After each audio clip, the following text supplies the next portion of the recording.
দৈনন্দিন জীবনে আমরা একজন এক এক রকম অভ্যাসে অভ্যস্ত।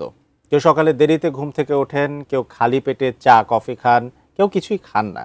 অনেকেই আবার হাঁটাহাঁটি কিংবা ব্যায়ামের প্রতি অনীহা পোষণ করেন। এই অনিয়মগুলো যদি কেউ নিয়মিত করে থাকেন তাহলে যে কোনো সময় আপনার হৃদস্পন্দন থেমে যেতে পারে। গবেষকরা এই বিষয়ে কড়া সতর্কবার্তা জানিয়েছেন। এই নিয়েই বিস্তারিত জানাচ্ছেন পলাশ খান। আন্তর্জাতিক গবেষণা ও বিশেষজ্ঞদের মতে সকাল 7টা থেকে 11টার মধ্যে হার্ট অ্যাটাকের প্রবণতা সবচেয়ে বেশি থাকে। অথচ ঘুম থেকে উঠে এই সময়টাতেই আমরা ছোট ছোট ভুল করে বসি। সকালে এমন 4টি ভুলের কারণে বাড়ছে হার্ট অ্যাটাকের ঝুঁকি।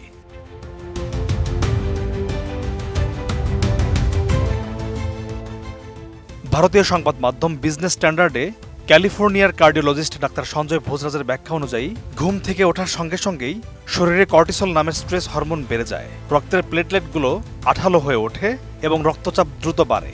ফলে হঠাৎ করেই হার্টের উপর চাপ তৈরি হয়।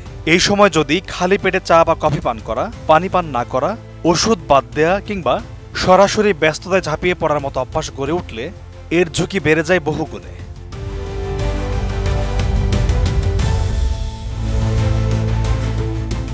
সকালে 4টি ক্ষতিকর অভ্যাস হলো খালি পেটে চা বা কফি পান করা, পানি পান না করা কিংবা নিয়মিত ওষুধ এড়িয়ে যাওয়া, ঘুম থেকে উঠেই কাজ বা ইমেইলে ডুবে যাওয়া, শরীরকে সময় না দিয়ে তাড়াহুড়ো করে কর্মব্যস্ত হয়ে পড়া।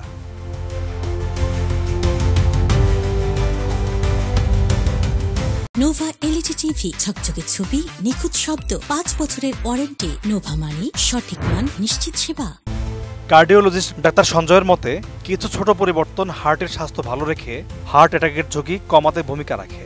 যেমন ঘুম ভাঙার পর প্রথমে পানি পান করা, নির্ধারিত ওষুধ সময় মতো খাওয়া, হালকা ও প্রোটিন সমৃদ্ধ নাস্তা গ্রহণ, 10 থেকে 15 মিনিট স্ট্রেচিং, হাঁটা বা যোগ ব্যায়ামের মতো হালকা ব্যায়াম করা।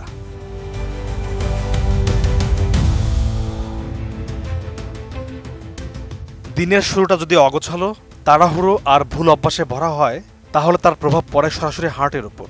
তাই দিনের শুরুটা হোক শান্তভাবে, কিছু নিয়মের মধ্য দিয়ে। আর এইসব ছোট পদক্ষেপই হার্ট অ্যাটাকের ঝুঁকি কমাতে পারে। পলাশ খান, এটিএন নিউজ।